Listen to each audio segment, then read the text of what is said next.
ఓం శాంతి. మీలో యోగం బాగా ఇష్టపడే వాళ్ళు ఎంతమంది? యోగం చేతులెత్తాలి. మీకు యోగం అంటే బాగా ఇష్టం. సరే. జ్ఞానం అంటే బాగా ఇష్టం. అంటే క్లాసులు వినడం కానీ చేయడం కానీ చాలా ఇష్టం. సేవ చేయడం అంటే చాలా ఇష్టం. సేవ లేకుండా నేను ఉండలేను. అది ఏ సేవ అయినా సరే, జ్ఞానమో యోగం, జ్ఞానమో లేకపోతే కర్మనా సేవ, యజ్ఞ సేవ, మనసా సేవ, ఏదైనా సరే సేవ లేకుండా నేను ఉండలేను అన్నవాళ్ళు. గుడ్. నేను అందరితో స్నేహంగా ఉంటాను అన్న వాళ్ళు చేయొద్దండి. స్నేహం అంటే నాకు బాగా ఇష్టం. ఫ్రెండ్లీగా ఉంటాను అందరితో. ఎవరైనా సరే, ఇంట్లో వాళ్ళైనా బయట వాళ్ళైనా. ఇంట్లో వాళ్ళతోనే ఉండాలి ముఖ్యంగా. మీరందరూ ఇంటి గెలవాలి, రచగలవాలి. ఎందుకంటే చాలా మంది ఇంట్లో ఎక్కువ టైం ఉంటాం, బయట అయితే చాలా తక్కువ టైం ఉంటాం. కాబట్టి బయట స్నేహంగా ఉంటాం, ఇంట్లో మాత్రం భయంకంగా ఉంటాం. అప్పుడు ఉండలేం కదా. కాబట్టి ఇంట్లోనే స్నేహంగా ఉండాలి మనం. బయట కలిసేదే కొంత టైం. అవునా? నాకు ఆశీర్వాదాలు ఇవ్వడం అంటే బాగా ఇష్టం అన్న వాళ్ళు చేయొద్దండి. ఆశీర్వాదం ఇవ్వడం అంటే.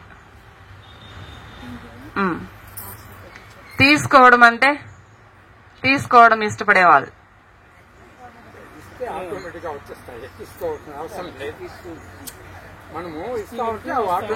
కొంతమంది కావాలని ఉంటుంది. నన్ను ఆశీర్వదించండి అడుగుతారు కదా. బాబా నాకు మీ ఆశీర్వాదాలు కావాలి, పరివారం ఆశీర్వాదాలు కావాలి అని అంటారు కదా. మరి కావాలి అనుకున్న వాళ్ళు చేయొద్దండి. ఒకసారి ఇచ్చే వాళ్ళకన్నా కూడా ఆశీర్వాదాలు కావాలి అనుకున్న వాళ్ళు చాలా శ్రమించాలి. ఆశీర్వాదాలు ఊరికే రావు కదా, వస్తాయా? ఇప్పుడు మన ఇంట్లో మనల్ని ఎంతమంది ఆశీర్వదిస్తారు ఒకసారి గుర్తు చేసుకోండి. మీ ఇంట్లో 5 మంది ఉన్నారనుకోండి, లేదు 10 మంది ఉన్నారు. వాళ్ళ నుంచి మనకు ఆశీర్వాదం ఎక్కువ ఉందా, అసంతృప్తి ఎక్కువ ఉందా? సగం సగం. ఇంకా ఏది ఎక్కువ ఉంది? ఆన్సర్ లేదు. ఆశీర్వాదం ఉంది. గుడ్. ఆశీర్వాదాలు ఉండాలి బాబా పిల్లలకి. అంటే మనం మాక్సిమం అందరినీ సాటిస్ఫై చేయాలి. ఇంట్లో అందరినీ తృప్తి చేయగలగాలి. మనం చేయలేనిది కూడా చేస్తాము అని చెప్పాలి. వాళ్ళని ఆ రకంగా మోటివేట్ చేయాలి, ఇంట్లో వాళ్ళని. ఎందుకంటే మన జ్ఞాన మార్గంలో ఉన్నాం, వాళ్ళ జ్ఞానం లేకపోవచ్చు. మన అభిప్రాయాలు వేరుగా ఉంటాయి, వాళ్ళ అభిప్రాయాలు వేరుగా ఉంటాయి. ఏకమతం కానప్పుడు వాళ్ళ నుంచి ఆశీర్వాదాలు మనకి రావు.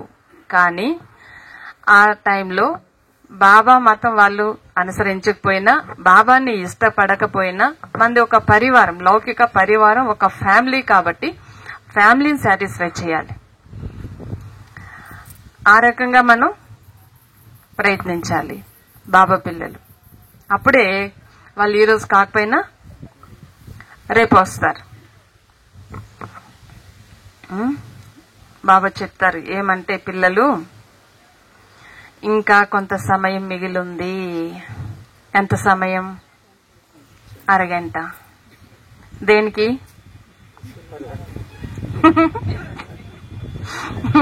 అరగంట దేనికుంది చెప్తే కదా.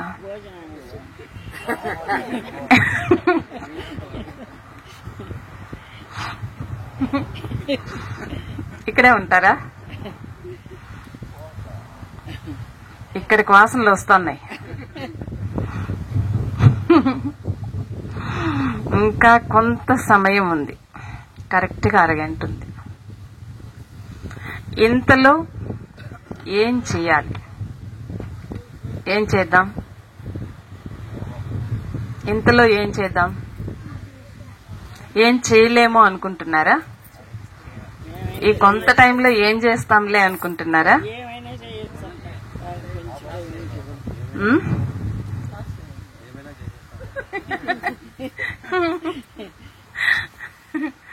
ఏమైనా చేయొచ్చు. ఎంతటి ఉన్నతమైన సంకల్పమైన ప్రేరణగా తీసుకోవచ్చు. మనకి ఏదైనా ఒక కార్యం చెయ్యాలి అని ప్రేరణ రావచ్చు, లేదా ఏదైనా ఒక పరివర్తన తీసుకోవాలని మన ఆత్మలో గట్టి సంకల్పం, దృఢ సంకల్పం తీసుకోవచ్చు కదా. సమయం అయిపోయింది, ఇంకొంతే ఉంది, ఏం చేస్తాంలే అనుకోవద్దండి. అలానే చివర్లో వచ్చిన పిల్లలు కూడా సమయం అయిపోయింది కదా, మేము చాలా లేటుగా వచ్చాం కదా, ఇంక ఏం చేస్తాం, ఇంక ఏమవుతుంది, మాకన్నా ఎన్నో సంవత్సరాలు ముందుగా వచ్చిన వాళ్ళందరూ ఉన్నారు కదా అనుకోవద్దండి. ఎందుకు? వేగంగా వెళ్ళడానికి సాధనాలు ఉన్నాయి కదా. ఏమున్నాయి? ఏమున్నాయి?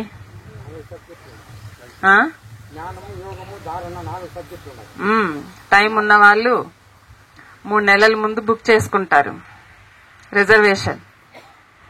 టైం లేని వాళ్ళు తత్కాల్ కూడా దొరకని వాళ్ళు జనరల్. అది కూడా లభించలేదంటే ఇంకేముంది, దానికన్నా వేగంగా ఫ్లైట్ ఉంది, వెళ్ళొచ్చు కదా. అప్పటికప్పుడు కూడా చేసుకోవచ్చు, కానీ సమయం తక్కువ పడుతుంది కదా, తక్కువ టైం పడుతుంది, వెళ్ళిపోవచ్చు కదా. 3 నెలలు బుక్ చేసుకున్న వాళ్ళకన్నా కూడా తొందరగా వెళ్ళొచ్చు. అయితే మనకు వెళ్ళాలి అనే తపన ఒకటి ఉండాలి, అంతే. ఇక్కడ కూడా అంతే, సమయం లేదు, అందరికీ తెలుసు. అజ్ఞానులు కూడా చెప్తున్నారు ఈ రోజుల్లో ఆ మాట. ఏమని? ఎప్పుడు ఏమవుతామో తెలియదు, రేపు ఏమవుతుందో తెలియదు అంటున్నారు. వాళ్ళకు కూడా తెలిసిపోయింది. కాకపోతే ఆ వెళ్లే లోపల ఏం చేసుకుని వెళ్ళాలి అనేది మాత్రమే వాళ్ళకి తెలియదు. మన వెంట ఏది రాదు అని వాళ్ళు అనుకుంటున్నారు. కానీ బాబా మీకు ఏమి మీ వెంట వస్తుందో అవినాశి సంపాదన మీకు ఇచ్చారు. మరి దానిని సంపాదన చేసుకోవటంలో బిజీగా ఉండాలి. బాబా పిల్లలు ఎంత వీలైతే అంత, ఏ రకంగా వీలైతే ఆ రకంగా మనం చేసుకోవడానికి రెడీగా ఉండాలి. ఇప్పుడు హాలిడేస్, పిల్లలందరికీ హాలిడేస్ అంటే ఏం, వాళ్ళకి చదువు శ్రద్ధ ఏమీ లేదు. ఈ సెలవుల్లో ఏం చేస్తారు? బుక్స్ అన్ని పక్కన పెట్టి అల్లర్లు, ఆటలు, ఊర్లు తిరగడాలు, ఎంజాయ్లు ఇవే ఉంటాయి కదా. ఇవి ఉంటాయి. ఇప్పుడు మీకు హాలిడేస్ ఉన్నాయా? చదువుకుంటున్నారు కదా మీరు కూడా. మీకు ఎప్పుడు హాలిడేస్?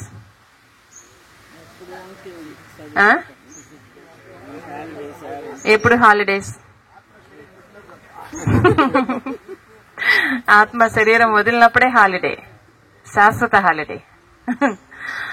అవునా? మరి చాలా మంది తీరిగ్గా ఉన్నారే. అబ్బా సూపర్. అదే కదా,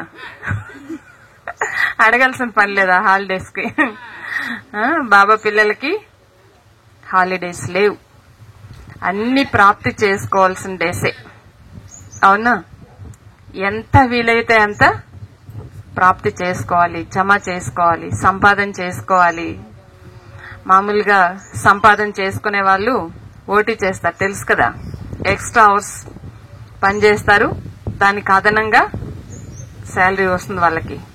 అలా మనం కూడా ఇప్పుడు నిద్ర, ఆహారం, సోమరితనం, బద్ధకం, చూద్దాంలే చేద్దాంలే అన్నీ వదిలేసి ఈ క్షణం, ఈ గడియ, ఈ రోజు ఎంత సంపాదన, నేనేం చేసుకున్నాను, ఏం చేసుకోవాలి, ఇంకెంత చేసుకోవాలి, నా సంపాదనతో నేను సాటిస్ఫైగా ఉన్నానా, ఇలా మనకు మనం సంపాదనను ప్రాప్తి చేసుకునేటువంటి టైం.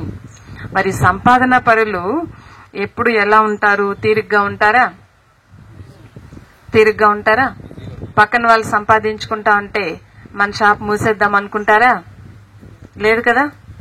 వాళ్ళ కస్టమర్స్ కూడా నాకే రావాలి, వాళ్ళ షాప్ లో కన్నా కూడా ఎక్కువ ఐటమ్స్ నేనే తెచ్చిపెట్టాలి, అక్కడ దొరకంది కూడా ఇక్కడే దొరకాలి అనుకుంటారు కదా. మరి మీ బిజినెస్ ఎలా ఉంది? ఎట్లుంది? మీ దగ్గరికి వస్తున్నారా కస్టమర్స్? బాగా వస్తున్నారా లేదా? ఉన్న వాళ్ళు కూడా జారిపోతున్నారా? టైం లేదంటా ఉన్నారు. ఇంకా అన్ని అయిపోయింది అక్క, తీరిగ్గా ఉండక్క, నువ్వు పోతా మాకు జరిగింది అంటారు. ఇంకా అందుకే బాబా ఏం చెప్పారు తెలుసా? బాబాది ఈ యొక్క బ్రాంచెస్ విశ్వవిద్యాలయం, దీనికి మరో పేరు గీతా పాఠశాల, ఇంకో పేరు యూనివర్సిటీ, ఇంకొక పేరు రాజయోగ మందిరం, ఇంకొక పేరు ఆధ్యాత్మిక విశ్వవిద్యాలయం, యూనివర్సిటీ. అంతే. ఇంకా ఇంకేం పేర్లు ఉన్నాయి బాబా ఇంటికి పేర్లు? బాబా మురళీలో చెప్తా అంటారు రుద్ర జ్ఞాన యజ్ఞం. ఇంకా ఇంకేం పేరుంది?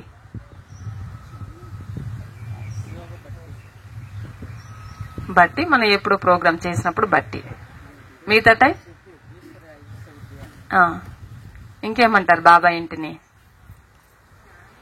దుకాణం అనే పేరు విన్నారా? దుకాణం. ఇది ఎలాంటి దుకాణం? ఇది ఎలాంటి దుకాణం? హోల్సేల్. ఎలాంటి దుకాణం ఇది? హోల్సేల్. హోల్సేల్ అంటే ఏం తెలుసా? ఏం తెలుసా? ఇక్కడ ఎవరైనా వ్యాపారస్తులు ఉన్నారా? చెయ్యొద్దండి వ్యాపారస్తులుంటే. ఎవరు లేరు. అయితే బాబా ఒకడే వ్యాపారస్తుడు ప్రస్తుతానికి. హోల్సేల్ వ్యాపారం తెలుసు కదా. హోల్సేల్ అంటే ఏమి?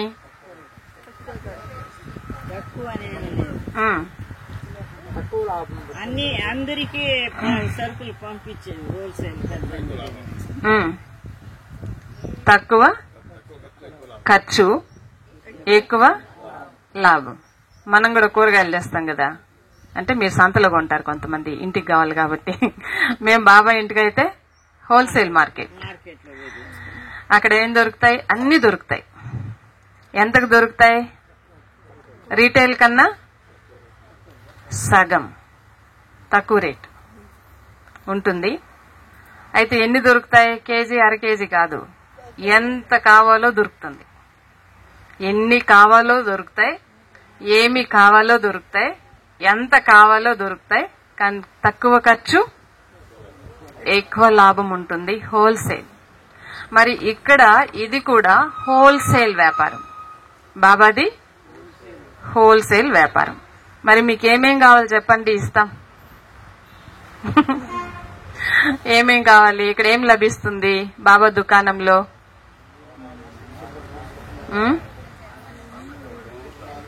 బాబా దుకాణంలో మీకేం లభిస్తాయి?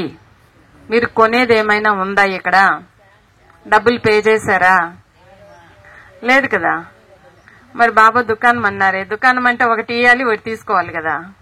మరి ఇక్కడ ఏమి ఇకనే తీసుకుంటారా?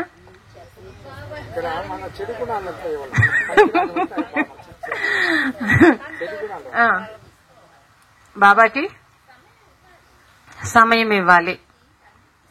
చెప్పండి, మీరు దుకాణానికి వెళ్తే డబ్బు ఇయ్యందుగా ఒక వస్తువు రాదు మీ చేతికి. మీకు డబ్బు లేదన్నా అప్పు పెట్టి రేపు తీసుకుంటారు, ఈరోజు తీసుకొని రేపు ఇస్తారు. కానీ ఇది కూడా దుకాణమే అన్నప్పుడు ఈ దుకాణంలో మీరు ఏమిచ్చి ఏం తీసుకుంటారు? తనువు, మనసు, ధనము. అంతే చాలా. ఇంకా చెప్పాలి. ఇందులో మీరు అందరూ అనుభవీలే. మిమ్మల్ని మాట్లాడించాలని నేను అడుగుతున్నాను. నిద్రలోకి వెళ్ళిపోతున్నారు. అన్నీ బిజినెస్ చూడండి, పాత అంతా తీసుకొని కొత్త ఇస్తారంట. ఇంకా ఇంకేం తీసుకుంటారు? ఆరోగ్యం కావాలి, అవ్వకు ఆరోగ్యం కావాలి. ఆరోగ్యం కావాలంటే ఏమి ఇస్తావవ్వా? మందు తింటావా? మనసు ఇస్తావా? గుడ్. ఇంకా ఏమి ఇస్తే ఏం లభిస్తుంది ఈ దుకాణంలో చెప్పాలి మీరు. మీకు ఆరోగ్యం కావాలంటే ఏమి ఇవ్వాలి ఇక్కడ? దేనితో?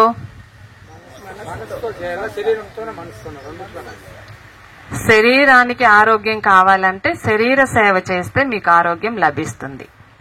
మనసు యొక్క ఆరోగ్యం కావాలంటే మనసుతో సేవ చేస్తే మనసు యొక్క ఆరోగ్యం లభిస్తుంది. ఇంకా శాంతి కావాలంటే మీకు మనశ్శాంతి కావాలి కదా. శాంతి కావాలంటే మీరేమి ఇవ్వాలి, ఏం తీసుకోవాలి? కాదు, చెప్పండి. అశాంతి ఎందుకు వస్తుంది? పోనీ చెడు ఆలోచనలు, కోపంతో కూడిన ఆలోచనలు, ఈర్ష ద్వేషాలు, తర్వాత భూతకాలం జరిగిపోయిన విషయాలు ఎత్తుకొచ్చి ముందర పెట్టుకోవడం, వర్తమానంలో పెట్టుకోవడం, దానివల్ల మీ మనసు అశాంతి అవుతుంది. ఇప్పుడు మీకు శాంతి కావాలంటే ఇప్పుడు వాటిని అంతా ఏం చేయాలి? బాబాకి ఇచ్చేయాలి. జరిగిపోయిన దానికి బిందువు పెట్టాలి. పెడితే మీకు శాంతి వస్తుంది. అవి పెట్టకుండా ఉంటే శాంతి సాగర్ బాబా, నేను శాంతి స్వరూపాన్ని, నీ నుండి శాంతి కురుస్తా ఉంది నాలో అంటాం. కురుస్తా ఉందా? వస్తుందా? నిండిందా? ఫ్లో అవుతుందా? నిండిపోయి లేదు కదా. శాంతి రావాలంటే మనలో మార్పు తెచ్చుకోవాలి. మనలో మార్పు తెచ్చుకోవాలి. నాకు ఏ కారణంగా అశాంతి ఉంది? ఎందుకోసం నా మనసు శాంతిగా ఉండటం లేదు? ఏ ఆలోచనలు వస్తున్నాయి? ఎవరి గురించి వస్తున్నాయి? దేని గురించి వస్తున్నాయి? దానివల్ల నాకు ఇప్పుడు లాభం ఏముంది? దాన్ని తీసి పక్కన పెట్టాలి. అప్పుడు మీకు నిజంగా స్వతహాగా శాంతి ఉంటుంది. ఇంకొంతమందికి ఏముంటుంది తెలుసా? మనసులో ఇతరుల గురించి కోపడతానే ఉంటారు. ఎంతసేపు కోపడతారు. ఇతరులని కోపడే మనసు నా మనసు శాంతిగా ఉండాలని ఎట్లా అనుకుంటారు మీరు? వస్తుందా? లేదు కదా. నువ్వు ఏం కోరుకుంటావో అదే ఇతరులకి ఇవ్వాలి. అదే ఇతరులకి ఇవ్వాలి. బయట వాళ్ళు ఏం చేస్తారు? ఇతరుల పనుల్లో ఆటంకం వేస్తారు, విఘ్నం వేస్తారు, ఇతరులకు నష్టం వచ్చేలాగా చేస్తారు, ఇతరులకు మోసం చేస్తారు. మళ్ళా భగవంతుడా నేను మాత్రం బాగుండాలి అంటారు. బాగుంటారా? బాగుంటారా? అక్కడ నువ్వు ఇతరులకు ఇచ్చే కర్మ ఏదుంది? ఏదుంది? ఇతరుల సేవలో విఘ్నాలు వేస్తే మన సేవ సఫలీకృతం అవుతుందా? అవ్వదు కదా. ఇతరుల ఉన్నతి మీరు కోరలేదు అంటే మీ ఉన్నతి అవుతుందా? లేదు కదా. అలాగా బాబా పిల్లలు మనం ఏది కోరుకుంటామో అదే ఇతరులకు ఇస్తున్నామా అనేది చూసుకోవాలి. ఖచ్చితంగా చూసుకోవాలి. భగవంతుడా నాకు ఇంక ఈ జన్మకు సుఖం లేదా అంటారు. నిజమే. మరి మీరు ఇతరులకు సుఖాన్ని ఇస్తున్నారా? ఏమి ఇస్తున్నారు? ఇతరులకు సుఖం ఇస్తున్నారా? మీ ఇంట్లోనే సరే, మీ ఇంట్లోనే సరే. ఇప్పుడు అక్కయ్యలో అన్నయ్యలో అనేది పక్కన పెట్టండి. మనం బాబా పిల్లలు అయిన తర్వాత ఇంట్లో నా పని నాదే, నీ పని నీదే అనుకోకూడదు. ఒకరికొకరు సహకారం ఉండాలి. కలిసిమెలిసి పని చేసుకోవాలి. సమయానుసారంగా, సందర్భానుసారంగా మనం కోఆపరేట్ ఉండాలి. అది లేకుండా నీ పని నీదే, నువ్వెందుకు వచ్చినావు, నీ పని అదే కదా, నువ్వు చెయ్యి, మా పని ఇదే అని అనుకున్నాం అనుకోండి, మీరు ఇతరులకు సుఖం ఇవ్వండి, మీకు సుఖం ఎట్లా వస్తుంది? వస్తుందా? అందుకే బాబా చెప్పేది కర్మ ద్వారా ఏ దానం? ఏ దానం? గుణదానం. కర్మ ద్వారా గుణదానం. యోగంలో గుణదానం వెళ్ళదు కదా, వెళ్తుందా? వెళ్ళదు. అప్పుడు చూపించాలి కర్మలో ఏది అవసరమో, ఎంతవరకు అవసరమో, ఎవరికి చెయ్యాలో, ఆ సమయం ఏమి, సందర్భం ఏమి, అప్పుడు మీ గుణం ప్రదర్శించాలి అక్కడ. అప్పుడు మీరు హెల్ప్ చేయాలి. అప్పుడు మీరు నిజమైన గుణవంతులు అవుతారు. మీరు సుఖాన్ని ఇవ్వడం వల్ల మళ్ళీ మీకు రిటర్న్ సుఖం వస్తుంది. మనం ఇతరులను కోప్పడతాం. ఇతరులను కోప్పడి నన్ను అందరూ ప్రేమించాలనుకుంటారు. కోరుకునేదేం జనాలు అందరి నుంచి? చెప్పండి, ఏం కోరుకుంటారు? ప్రేమ కావాలి కదా. నన్ను పలకరించే వాళ్ళు లేరు, నన్ను పట్టించుకునే వాళ్ళు లేరు, నేను ఎంత కష్టపడతా తిను అని చెప్పేవాళ్ళు లేరంట పాపం. మీరు కోరుకునేదేమి? ప్రేమ.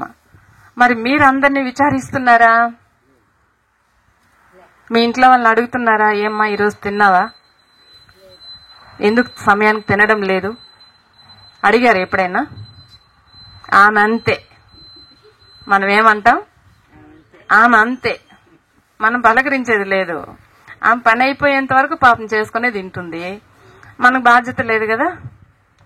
అడగాలా వద్దా?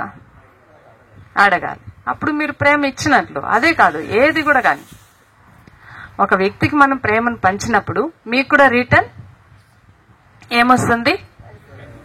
ప్రేమ లభిస్తుంది. మనం ఇవ్వనప్పుడు, మనం కోరుకుంటే అడిగితే అది వచ్చే వస్తువు కాదు కదా. పై పైకి ఆర్టిఫిషియల్ గా చూపించేది ప్రేమ కాదు కదా. ఎన్ని రోజులు నడుస్తాం అలాగా? ఎన్ని రోజులు నడుస్తాం? చెప్పండి. అవును. ఓ ఈమె అడిగింది కదా, ఏమ్మా తినలేదని పాప మీ మనసులో ఉంది, అందుకు కనిపించినప్పుడు తిన్నావా అనేది. అంతే. పై పైకి తిన్నావా అనేది. ఆయన తింటే తినే, తినకపోతేలే. ఏ వస్తువు కూడా, ఏది కూడా పరస్పరంలో మనం ఉన్నప్పుడు వాళ్ళ నుంచి మనం ఎంత లాభం పొందుతామో, నా నుంచి కూడా పక్కన వాళ్ళకి అంతే లాభం ఉండాలి. అదే కోరుకునే జనాలు. ధనం కాదు. ధనం మనకేమి తృప్తినివ్వదు. ధనం మనకు అవసరానికి ఉపయోగించుకోవాలి అంతే. అంతేగాని ధనమే ప్రధానం కాదు. ధనం వెంటబడి మనుషులను వదులుకోమని భగవంతుడు చెప్పలేదు కదా. కాబట్టి మీరు ప్రేమనిస్తే ప్రేమనే వస్తుంది. మీరు సేవాభావంతో చేస్తే వాళ్ళ నుంచి కూడా మీకు రిటర్న్ ఏమొస్తుంది? సేవాభావమే ఉంటుంది. ఇప్పుడు మన పెద్దవాళ్ళు ఉంటారు, అవ్వతాతలు ఉంటారు, అమ్మ నాన్నలు ఉంటారు. మీ ఏజ్కి అమ్మ నాన్నలు ఉంటారు. వాళ్ళకి బాగా ఏజ్ అయిపోయి ఉంటుంది. వాళ్ళకి ఎవరు చూడాలి? ఎవరు చూడాలి వాళ్ళకి? మనం చూడాలా? డబ్బిస్తే పని మనిషి చూడాలా? మనమే చూడాలి. 99% బాబా పిల్లలు ఇది మాత్రం నేర్చుకోవాలి. ఎందుకంటే బాబాకు చెప్పారు కదా మొన్న కూడా, బాబాకు చెడ్డ పేరు తెచ్చే కర్మలేవి చెయ్యకూడదు. మనకు నియమం ఉంది, నిష్ఠ ఉంది, మనం బ్రహ్మ జ్ఞానులు, మన శివ వంశీయులు అని చెప్పి మనం వాళ్ళని తాకడానికి కూడా ఇష్టపడము అంటే అది కాదు. మళ్ళీ బ్రాహ్మణ జీవితము అంటే సేవా జీవితం అంటారు. బ్రాహ్మణ జీవితం అంటే సేవా జీవితం అంటారు. మరి ఇంట్లో వాళ్ళకి సేవ చేయడానికి మనం ఇష్టపడలేదనుకోండి, దాన్నే జీవితం అంటారు? చాదస్త జీవితం అంటారు. ఏమది? చాదస్త జీవితం అంటారు. కాబట్టి మీ తల్లిదండ్రులు ఏ ఆశ్రమాల్లో వదిలొద్దండి. మీ తల్లిదండ్రుల్ని ఏ పని మనుషులు పెట్టి పోషించద్దండి. మీకు మీరే పలకరించండి. మీకు మీరే అన్నం తీసుకెళ్లి పెట్టండి. మనకు తెలుసు కదా, ఇది కూడా లెక్కాచారం. అత్తమామలు, తోడుకోడళ్ళు, అన్నదమ్ములు, ఇంకా వచ్చే రిలేషన్స్ అందరూ కూడా ఎవరు? లెక్కాచారం ఇచ్చిపుచ్చుకోవడానికి వస్తారు. కాబట్టి ప్రేమగా పలకరించండి, ప్రేమగా ఇవ్వండి, ప్రేమగా చూడండి, పోషించండి. అప్పుడు వాళ్ళ నుంచి ఆశీర్వాదాలు వస్తాయి. ఆశీర్వాదాలు అనేవి శ్రమిస్తే వస్తాయి గాని అడిగితే వచ్చేది కాదు. మనం కూడా గుడికి వెళ్తాం, లేదంటే మనకన్నా ఉన్నతమైన గురువుల దగ్గరికి వెళ్తాం.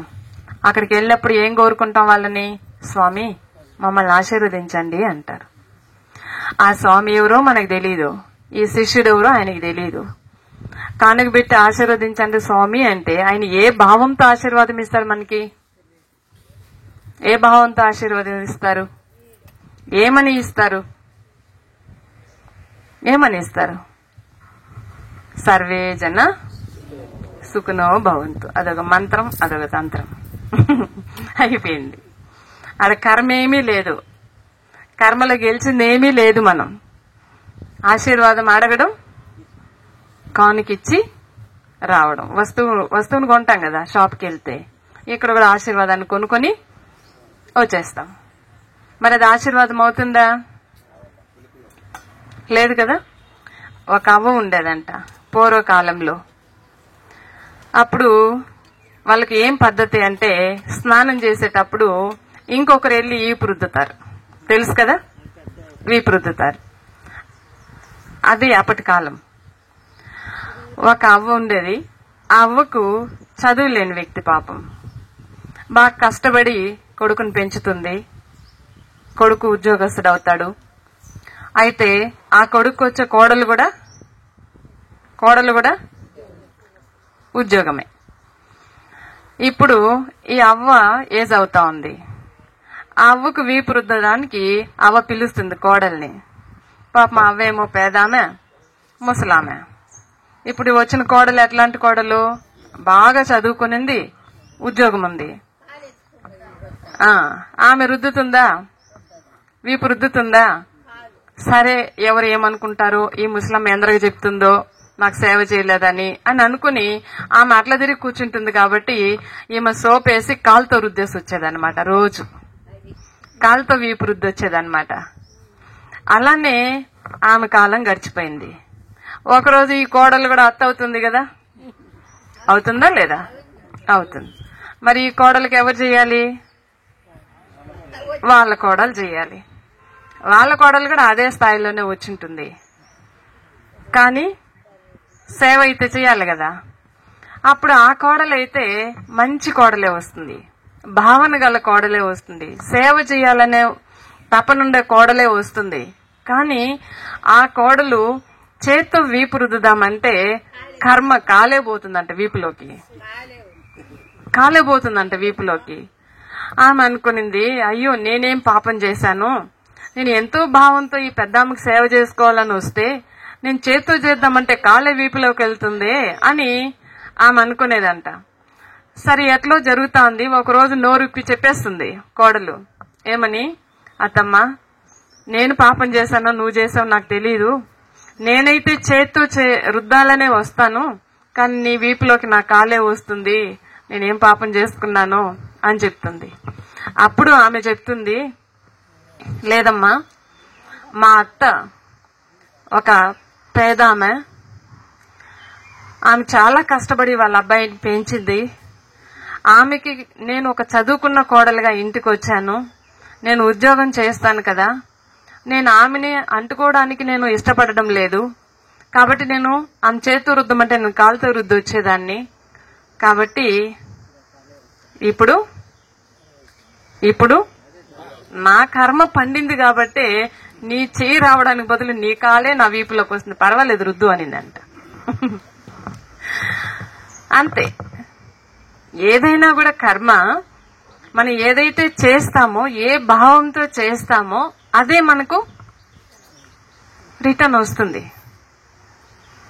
అందుకని బాబా పిల్లలు ఈ ఒక్క విషయం గుర్తుపెట్టుకోవాలి. చాలా మంది కంప్లైంట్స్ ఉన్నాయి.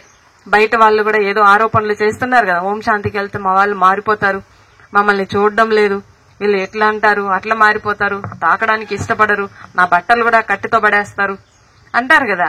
అంత ముడుపు అవసరం లేదు మనకి. స్వచ్ఛత ఉండాలి. కానీ ఎంత స్వచ్ఛత పెట్టుకుంటే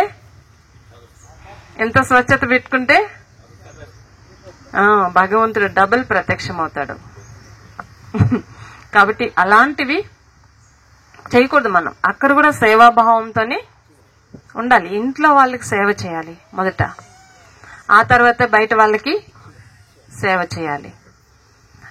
అలాగా మీరు ఏది ఇస్తే అదే రిటర్న్ వస్తుంది. కాబట్టి ఏది పొందాలన్నా కూడా మీరు బయట ఎక్కడ, ఏ గురువుల దగ్గర, ఏ శాస్త్రాల్లో, ఏ బడులో ఏ ఆధ్యాత్మిక సంస్థల్లో పొందేది ఏమీ లేదు. ఇది ఒక్కటే హోల్సేల్ దుకాణం. మరి మీరందరూ ఎవరు తెలుసా? ఒకప్పుడు కస్టమర్స్ గా వచ్చారు, ఇప్పుడు ఎలా అయ్యారు? ఇప్పుడు కస్టమర్స్ గానే ఉన్నారా? సేల్స్ మ్యాన్స్ గా అయిపోయారు. అందరూ కూడా సేల్స్ మ్యాన్స్ గా అయిపోయారు. మరి ఎలా ఉంది మీ సేల్? ఎలా ఉంది? బాబా మురళిలో చెప్తారు కదా, ఎట్లాంటి సేల్స్ మెన్స్ కావాలంట? మంచి సేల్స్ మెన్స్ కావాలంట. లౌకికంలో ఈ రోజుల్లో షాపుల్లో ఎలా చూస్తారు తెలుసా? ఆ షాపులోకి వర్క్ పిలుచుకునే వాళ్ళు కూడా మంచి అందంగా ఉండాలి, మంచి తెలివైన వాళ్ళుగా ఉండాలి, వాక్ చాతుర్యం ఉండాలి. ఇవన్నీ పరిశీలించి పిలుచుకుంటున్నారు. ఎందుకంటే మనల్ని చూస్తూనే వాళ్ళు రావాలి. ఆ వచ్చిన తర్వాత వాడికి కావాల్సిన వస్తువు వీడ లేకపోయినా వాడు మాత్రం ఖాళీగా పోకూడదు. ఏదో ఒకటి కొనిపించి పంపించాలి అంతే. ఒక వస్తువైనా మన షాపులకి ఎంటర్ అయ్యాడంటే వాని మనసు మార్చి ఇది బాగుంది, అది బాగుంది, దీని క్వాలిటీ ఇది కొత్తగా వచ్చింది, ఇది ఒక్కసారి చూడండి, మీరు తక్కువ రేటే, మళ్ళా మీరే వస్తారు, ఈ ఒక్కసారి శాంపుల్ ఇది ఇప్పుడే వచ్చింది, ఎన్ని చెప్తారు కదా. చెప్పి మీరు దేనికో వెళ్తే అక్కడ ఏదో కొనుక్కొని బయట వచ్చేస్తారు. అవునా? మరి మీ సేల్ ఎలా ఉంది? మీరెలా వ్యాపారం చేస్తా అన్నారు? వాళ్ళు వద్దంటే గుమ్మున వచ్చేయడమే. మాకు వద్దంటే బుక్ ఇవ్వరు. ఇంకా ఈ బట్టీకి రమ్మంటే వాళ్ళు రారంటే ఇంకా పిలవరు. అవునా? వాళ్ళు ఓడిపోయారా? మీరు ఓడిపోయారా? మీరే ఓడిపోయారు. అందుకని ఇక్కడ కూడా తెలివైన వ్యాపారస్తులు కావాలి బాబాకి. ఎవరు కావాలి? తెలివైన వ్యాపారస్తులు కావాలి. వాళ్ళు మీరు జ్ఞానానికి పిలిచారు, ధ్యానానికి పిలిచారు, రాలేదు. మరి వాళ్ళ కష్ట సమయం ఎప్పుడు రాదా? వస్తుంది కదా, అప్పుడు అటాక్ చేయండి పోయి. తను బాగా కష్టంలో ఉన్నాడు, ఈ టైంలో నా బాణం తగులుతుందేమో, అప్పుడు వెళ్ళండి, చెప్పండి. మరి ఎప్పుడు ఎవరికి అనారోగ్యాలు రావా? వస్తాయి. అప్పుడు డాక్టర్లు కూడా ఏం చెప్తారు? నీకు ఈ జబ్బు నయం కాదు, ఉన్నంత వరకు టాబ్లెట్స్ వాడు, ట్రీట్మెంట్ ఒకటే ఉంటుంది, కానీ ఇది నయం అవుతుందని మేము చెప్పము అంటారు. గ్యారెంటీ ఎవరు? అప్పుడెళ్ళండి మీరు. అప్పుడెళ్ళి ఆ రకమైన జ్ఞానం వాళ్ళకి చెప్పండి. ఆత్మ పరమాత్మ జ్ఞానం చెప్పొద్దండి. వాళ్ళు ఉండేది ఇప్పుడు ఏ పరిస్థితుల్లో? అనారోగ్యంతో ఉన్నారు. దానికి సంబంధించిన పాయింట్స్ చెప్పండి. భగవంతుడు ఎలా బాగు చేశాడు, నాకు కూడా బాగైంది, నేను ప్రాక్టికల్ రుజువు, నాకు ఇలా ఉండింది ఒకప్పుడు, మీ ఎగ్జాంపుల్ చెప్పండి. ఎవరైనా నష్టపోయి ఉంటారు. అయిందా? అది మనం అప్పుడు చెప్తే కదా. వాళ్ళు జ్ఞానమే ఇష్టపడలేవు, కానీ జ్ఞాన మార్గానికి రావడానికి అనేక కారణాలు ఉంటాయి కదా. ఉంటాయా లేవా? ఇప్పుడు చాలా మంది సంబంధీకులు ఉన్నారు, ఎవరు చూడడం లేదు, పట్టించుకోవడం లేదు, ఒంటరి వాళ్ళు అయిపోయినారు పాపం. మరి వాళ్ళ దగ్గరికి వెళ్ళండి, వాళ్ళ దగ్గరికి వెళ్ళి చెప్పండి, భగవంతుడు ఉన్నాడు, ఆయన చూస్తాడు, ఆయన మీతో ఉంటాడు, ఆయన్ని మీ జతలో ఉంచుకోండి, భగవంతుని వారిగా అవ్వండి. ఒక వారం రోజులు రండి, మీకు నచ్చితే వద్దు కానీ లేకపోతే వద్దులే చెప్పండి. ఆ టైంలో వాళ్ళు ఎందుకు వినరు? వింటారు. ఎవరైనా మరణిస్తారు, అప్పుడు వాళ్ళు చాలా దుఃఖంలో ఉంటారు కదా, బాధలో ఉంటారు కదా. అప్పుడు వెళ్ళండి, మెల్లగా మంచి వాక్యాలు చెప్పండి. ఆత్మ అవినాశి, ఆత్మకు నాశనం లేదు, ఆత్మ ఇక్కడే ఉంటుంది, మీ మధ్యలో ఉంది, దానికి ఇంకొక జన్మకు వెళ్ళాలి, కాబట్టి దేహం అనేది నాశనం అయిపోతుంది. మళ్ళా వాళ్ళు మంచి మార్గంలోకి వెళ్లాలంటే మీరు కూడా వాళ్ళకి మంచిగా వీడ్కోలు ఇవ్వండి. మీరు భగవంతుని స్నేహం పెట్టుకోండి, ఆయన సదా అవినాశిగా ఉంటాడు. ఆ రకమైన జ్ఞానం చెప్పండి, తెలుసుకుంటారు. ఉత్సవాలు వస్తాయి, భక్తులు భక్తి భావాలతో వస్తారు, అప్పుడు జ్ఞానం చెప్పండి. భక్తి భావంతో ఉన్నవాళ్ళు, భగవంతుడు కావాలనే తపంతో ఉండేవాళ్ళు ఆ రకంగా తీసుకుంటారు. ఇలా మీరు మంచి వ్యాపారస్తులైతే ఎవరిని వదిలిపెట్టరు. ఎవరికి ఏ సందర్భంలో ఎలా చెప్పాలో వీళ్ళ మనసులో ఎలా కూర్చోబెట్టాలో, వీళ్ళకి ఏమిస్తే సాటిస్ఫై అవుతారో అది ఎవరికి ఉంటుంది? మంచి వ్యాపారికి ఉంటుంది. అందుకే బాబా దుకాణంలో కూడా ఎవరు అవసరం? మంచి వ్యాపారం చేసే వాళ్ళంటే బాబాకి ఇష్టం అంట. అందుకే మురళిలో చెప్తారు కదా, ఏమని? చిత్ర ప్రదర్శన పెట్టినప్పుడు ఎక్స్ప్లెయిన్ చేయడానికి ఎవరిని పెట్టాలి? అక్కడ తెలివైన వారిని పెట్టాలంట. వాళ్ళు అది కాదు ఇది కాదు, టైం లేదు, నాకు అన్ని తెలుసు, అది ఇది అంటారు. కాదు కాదు, ఒక్క సెకండ్ ఉండండి, విను, ఇవి ఒక్కటే, ఇది నీకోసమే, ఇది ఎప్పుడు వినుండవు నువ్వు, ఇవి ఒక్కసారి వినండి. నువ్వు ఇది విన్నావంటే అన్ని తెలుసుకున్నట్ల మంచిది, నీకు అన్ని తెలుసు, కానీ ఇవి ఒక్కటి కూడా విను. అట్లా మెల్లగా చెప్పండి, ఎక్స్ప్లెయిన్ చేయండి. ఏ రకంగా అయినా సరే 4 చిత్రాలు చెప్పాలి, ఆత్మ, పరమాత్మ, 3 లోకాలు, స్వర్గం చెప్పాలి. వచ్చి ఒక బుక్ వాళ్ళ చేతిలో పెట్టి పంపించాలి. మళ్ళా వాళ్ళ ఫోన్ నెంబర్ తీసుకొని గురువారము, సండే వాళ్ళకి ఎప్పుడు ఖాళీ ఉంటే అప్పుడు తీసుకురావాలి, వాళ్ళని కాంటాక్ట్ అవ్వాలి. అలా మంచి వ్యాపారస్తులుగా అయితే మీ ఈ దుకాణాలు ఏమవుతాయి? ఒకటికి అనేకమవుతాయి. కానీ ఇక్కడ మిమ్మల్ని మీరు నిలబెట్టుకోవడమే సరిపోతా. మా ఇంట్లో బంధన, మా ఇంట్లో పని, నాకు అది, నాకు ఇది, నేనే వచ్చేది కష్టంగా ఉంటే నేను అందరినీ అక్కడ పిలుచుకొచ్చేది అంటారు. అవునా? అవుతారా? తెలివైన వ్యాపారస్తులుగా అవుతారా? మీ దుకాణాలన్నీ నింపుతారా? కస్టమర్స్ ని తీసుకొస్తారా? తీసుకురావాలి. మీరు గుర్తు పెట్టుకోవాలి ఎవరెవరు ఏ సందర్భంగా బాబాకు దగ్గరయ్యారు. చూడండి, ఇప్పుడు ఇంతమంది కూర్చున్నారు. ఇంతమంది జ్ఞానంలోకి వచ్చేటప్పుడు మీరు భగవంతుని ఇష్టపడే రాలేదు కదా అందరూ. అవునా కదా? అందరూ భగవంతుని ఇష్టపడి వచ్చిన వాళ్ళు ఏం లేరు ఇక్కడ. రకరకాల కోణాల్లో వచ్చి భగవంతుని ఇష్టపడిన వాళ్ళు ఉన్నారు. అలానే ఎదుట ఆత్మ కూడా మీరు జ్ఞానం ఇస్తే జ్ఞానం ఇష్టం లేదు వాళ్ళకి, నిజమే. ఇంకేమి లోటు ఉందో వాళ్ళలో గమనించుకోండి. ఆ రకంగా బాణం వేయండి. వాళ్ళకి ఏ పరిస్థితి వస్తుందో చూడండి. అంటే రావాలని కోరుకోవద్దండి. వచ్చినప్పుడు వెళ్ళండి, కొంచెం మాట్లాడండి, వాళ్ళ లోటుపాట్లు తెలుసుకోండి, వాళ్ళకి ధైర్యం ఇవ్వండి. అలాగా ఏ టైంలో ఎవరికి బాణం వేస్తే తగులుతుందో చూస్తూ ఉండాలి. మనం వాళ్ళు రాలేదంటే మాట్లాడమే మానేస్తాం, వాళ్ళు ఇంకా రాలేదంటే వాళ్ళని పిలిచేదే మానేస్తాం. అవునా? మానకూడదు. చూస్తా ఉండాలి, ఎదురు చూస్తా ఉండాలి. ఈ ఇంట్లో జెండా ఉంది, ఆ ఇంట్లో ఎప్పుడు జెండా ఎగురుతుంది, ఎప్పుడు వేస్తాం ఆ ఇంట్లో జెండా, అది చూడాలి. వాళ్ళు బాబాకు వచ్చినారు, ఆ పక్కింట్లో జెండా ఎప్పుడు ఎగురుతుందో చూడాలి. ఆ యొక్క అవకాశం కోసం ఎదురు చూడాలి. మనం వచ్చిందో వెళ్లాల్సిందే, అంతే. ఇప్పుడు ఆ ఆత్మ ద్వారా ఇంకో 2 ఇంట్లో జెండాలు ఎగురుతాయి. అట్లా ప్రతి ఇంట్లో కూడా బాబా పిల్లలు ఉండాలి అని బాబా యొక్క ఆజ్ఞ కదా. ఆ రకంగా తయారు చేయడానికి మనం కూడా మంచి వ్యాపారస్తులుగా అవ్వాలి. ఓం శాంతి. మధురాతి మధురమైన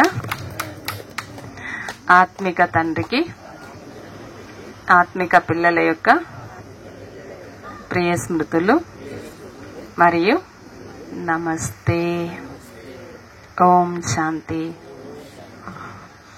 ఇప్పుడు మీ ఇంట్లో పిల్లలకు కొంతమంది భోజనం తినరు, వాళ్ళకి మీరు చేసింది ఇష్టం లేదు, వాళ్ళకి ఏం చేస్తారు? మీరు ఏం చేస్తారు? నచ్చింది చేసి పెడతారు, అడిగి పెడతారు, ఏం తింటారో తెలుసుకుంటారు కదా. ఇది కూడా అంతే.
ఓం శాంతి.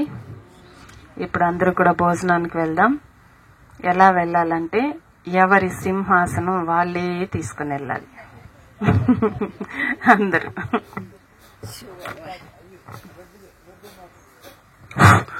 ఓం శాంతి. కొత్త కుర్చీలు ఇక్కడ పెడతాం, సరిపోతాయి. కుర్చీలన్నీ కూడా, ఈ కొత్త కుర్చీలన్నీ కూడా ఇక్కడ హాల్లో పెడదాం. మీకు వీలైతేనే, మిగతా వాళ్ళు ఇబ్బందిగా ఉన్న వాళ్ళు వెళ్ళిపోండి. శరీరం సహకరించే వాళ్ళు ఒక్కొక్క కుర్చీ తీసుకెళ్లి అక్కడ పెట్టేయండి, హాల్ బయట పెట్టండి. ఈ చిన్న కుర్చీలు మాత్రం అక్కడ హాల్లోకి వెళ్ళాలి, డైనింగ్ హాల్లోకి వెళ్ళాలి. మిగతా అందరూ లేచి బాబా డైనింగ్ హాల్ వెళ్ళి భోజనం చేసుకుని సాయంత్రం 5 గంటలకి మళ్ళీ డైనింగ్ హాల్కి వచ్చేయాలి. డైనింగ్ హాల్లో సాయంకాలం యోగా ఉంటుంది, క్లాస్ ఉంటుంది, అక్కడికి వచ్చేయండి. మిగతా వాళ్ళందరూ కూడా భోజనం చేసి రెస్ట్ తీసుకోండి. ఓం శాంతి.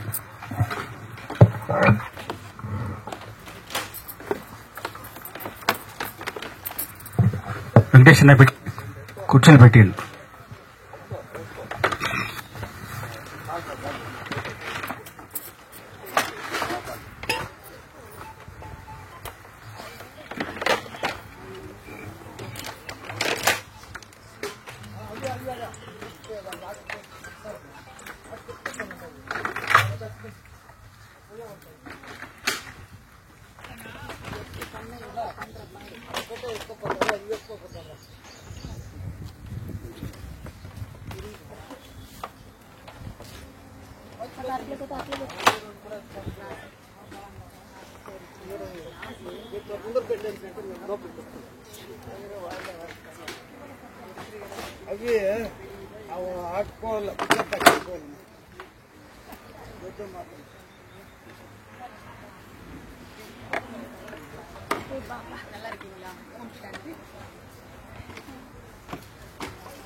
సౌండ్ ఏదేదో వస్తుంది గ్రామంలో కూడా